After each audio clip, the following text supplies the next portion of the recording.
In a flash, everything changed when I heard my husband's angry voice on the phone. He yelled, "Why do you always fall apart when I need you?" He didn't seem to care that I was in the hospital because our baby was in danger. He complained about being hungry and waiting for my cooking while I was stuck in the hospital. He said he'd had enough and was going out to eat with his parents, leaving me to figure out how to get home on my own. His anger made me feel even worse, especially because I was scared for our unborn baby and worried that I couldn't protect them. I used to be a dedicated cosmetic salesperson known for my hard work and success. I had many awards and loved my job. Meeting my husband felt like a dream come true, and our relationship quickly turned into marriage. When I found out I was pregnant, I had to make a tough choice. Leave my job to avoid the risk of miscarriage, thinking about what was best for our family's future. As my pregnancy progressed, my husband's support seemed to disappear.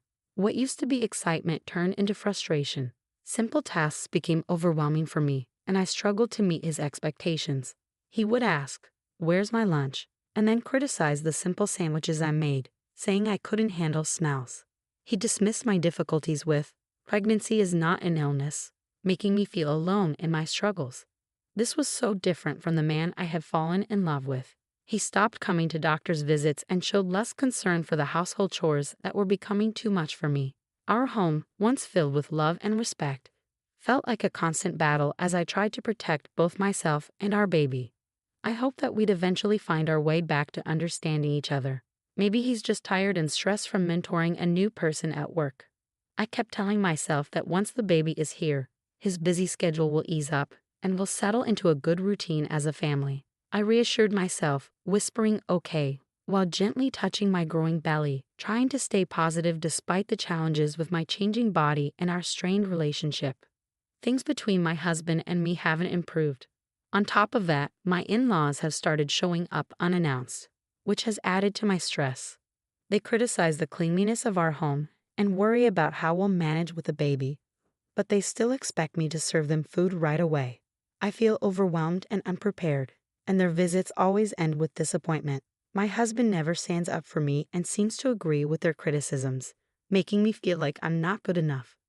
One day, while heavily pregnant and sent out to buy groceries, I collapsed from exhaustion. I woke up in the hospital, having passed out from overdoing it, but thankfully, our baby was fine. The doctor said I needed to rest for a few days. I saw missed calls from my husband and thought he must have been worried. But when I called him back, instead of relief or concern, he greeted me with anger. "Where have you been?" he demanded harshly, as if my health and our baby's safety didn't matter to him. His cold words made me shiver. I tried to explain, "I'm sorry I collapsed at the store and had to come to the hospital. They have me on IV fluids and want me to stay here for a few days." But his response was unfeeling and impatient. "You collapse and I'm supposed to care. Why don't you answer when I call?" "You're so slow," he said, making me feel even worse. I couldn't stand the thought of our baby being exposed to this negativity. I pleaded, "Please stop yelling. It's not good for the baby," but he ignored me. He continued, "We're starving here waiting for your awful cooking, and you're just relaxing in the hospital." It was clear he wanted to go out to eat with his parents and leave me on my own, even though I was in this condition. His anger and lack of concern were overwhelming. I ended the call, feeling completely alone and heartbroken. As I returned to my hospital room, tears streamed down my face uncontrollably. In that vulnerable moment, a familiar and comforting voice reached out to me. "Are you okay?" I looked up to see Helen, a customer I had grown close to from my days as a cosmetic salesperson, offering me a towel. Seeing her brought me immense relief and warmth. "Helen, it's really you. I'm so glad you remember me." Our unexpected reunion felt like a beacon of kindness and human connection during my darkest hour. Helen was more than just a customer to me. After a tough divorce, she had lost her confidence and stopped wearing makeup altogether. I remember approaching her at the cosmetics counter and offering to help her try some makeup. The change in her wasn't just physical. It was a boost to her self-esteem and a step toward emotional healing. Over time, Helen became a friend, not just a client. But then, 5 years before I left my job, Helen stopped coming in, and I often wondered what had happened to her. Now, here she was, providing support when I needed it the most. "I had been hoping to reconnect with you, Helen," I said. "I was surprised to find out you had left your old job when I went looking for you." "I'm sorry for just showing up out of the blue," she replied. "I had been working abroad. I run a business overseas, and it's been very busy. I hadn't had a chance to enjoy summer or good food in ages. So once things settled down, I decided to come back. And believe it or not, right after, I tried to find you," Helen said with a laugh that made the situation a little lighter. "I ended up here with appendicitis. It's just in the early stages, so medication should handle it. If this had happened while I was still abroad, the treatment cost would have been sky high, so in a way, I'm glad it happened here." Her optimism and warm smile were contagious, and this surprise reunion cheered me up. We happily reminisced about old times. As our conversation went on, Helen, with her kind smile, gently asked, "You don't have to share if you're not comfortable, but I noticed you seemed upset earlier. What's going on?" Feeling I could trust Helen, not just as a former customer but as a real friend, I opened up about my troubles with my husband and in-laws. "I'm really worried about bringing my baby into this environment. I'm afraid they'll be treated the same way I am. And without my job, the thought of living independently, especially with a child, feels overwhelming." To my surprise, Helen made a truly generous offer. "I actually have an apartment you could use. I manage a few properties as part of a project I started with land I inherited. It's a cozy 2-bedroom with a separate bathroom, soundproof walls, and it's in a safe neighborhood close to supermarkets and a police station. You wouldn't need to pay a deposit right now, and you can start paying rent whenever you're ready. It's a really good deal. What do you think?" Helen's excitement and sincerity were so genuine that I couldn't help but laugh in disbelief. "Are you sure you can offer it at such great terms?" I asked, overwhelmed by her kindness. "Absolutely," Helen said.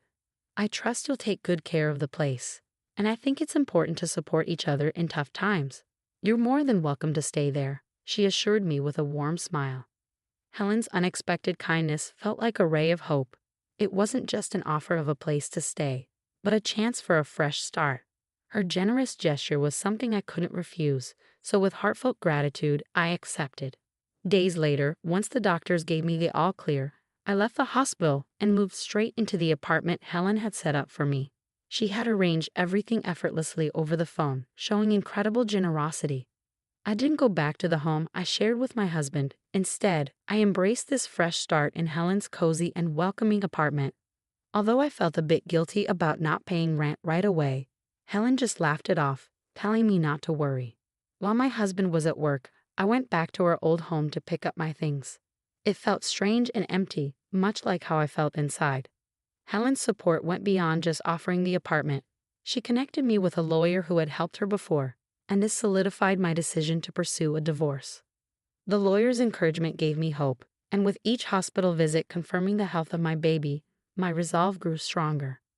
One day, as I left the hospital, I was alarmed to see my husband waiting for me. I panicked and tried to leave quickly, but my pregnancy made it hard to move fast. He confronted me about the lawyer and our living situation, gripping my arm tightly. I stood my ground, insisting that any discussions about the divorce, compensation, or child support should be handled through the lawyer. I refused to return home with him.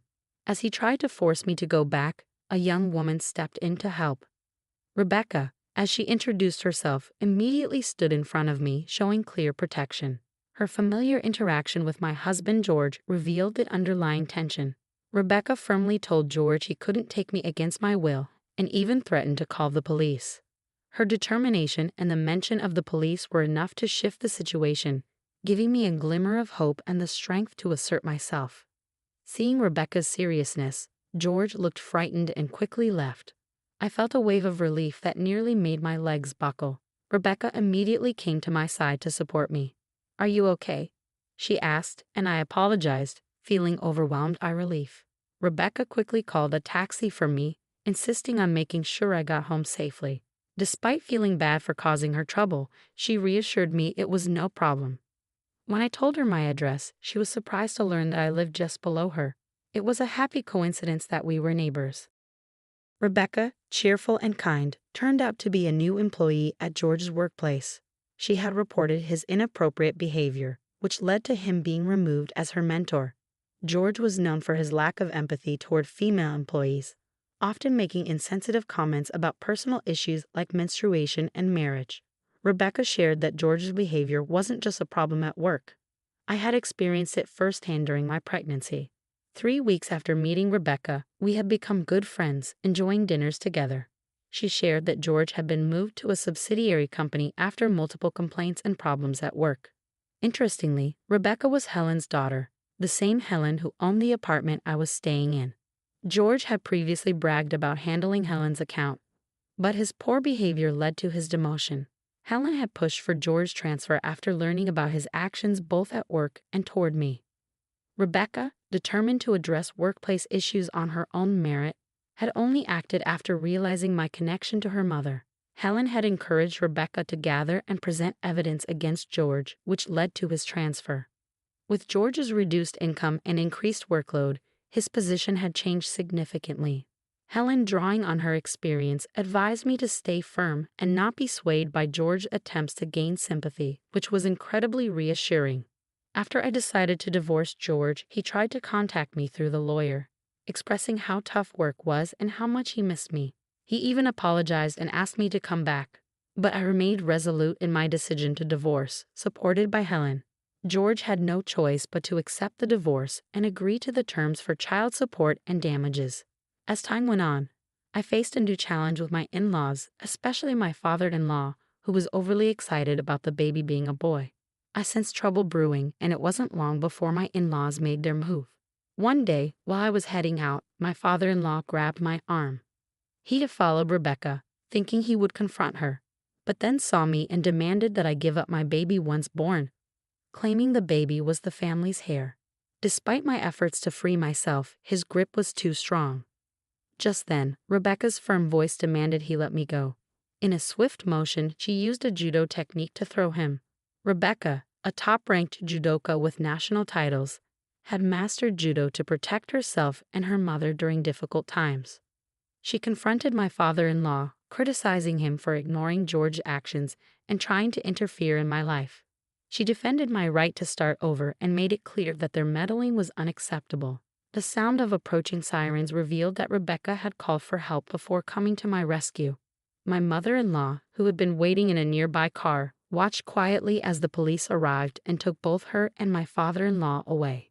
My father-in-law was arrested, and after some reflection, my mother-in-law decided to divorce him and start a new life in the countryside. George tried to persuade his mother to let him come with her, saying he was fed up with his job and the family drama, but she firmly rejected him. Through the lawyer, my mother-in-law sent her apologies and left some money as a gesture of goodwill. Helen explained that it's common for people to feel lost after leaving a marriage and that the money was likely her way of apologizing and supporting my son's future. I was surprised by her support, given her past behavior, but grateful for her attempt to make amends. After finalizing the divorce, I gave birth to a healthy baby boy. My mother-in-law chose to live in the countryside, preferring solitude over staying with George. When my father-in-law was released from custody, he found that the house had been demolished by my mother-in-law before she left. He ended up moving in with George, which only led to more problems and eventually caused George to resign from his job due to a damaged reputation. Despite the upheaval, child support payments continued to come in reliably, likely managed by Helen and the lawyer. Rebecca was recognized at work for her efforts and became a project leader, earning admiration from her colleagues. Helen's projects, including women-only properties and housing for foreigners, were thriving. As for me, once my son was old enough, I planned to return to work. Helen had offered me a position at a new high-end cosmetics store she was opening. She continued to support me and showed affection for my son, as if he were her own grandchild. Rebecca also made time to visit us. Both of them reminded me of the strength and kindness that had carried me through the toughest times. I was determined to be as strong and protective of my son as these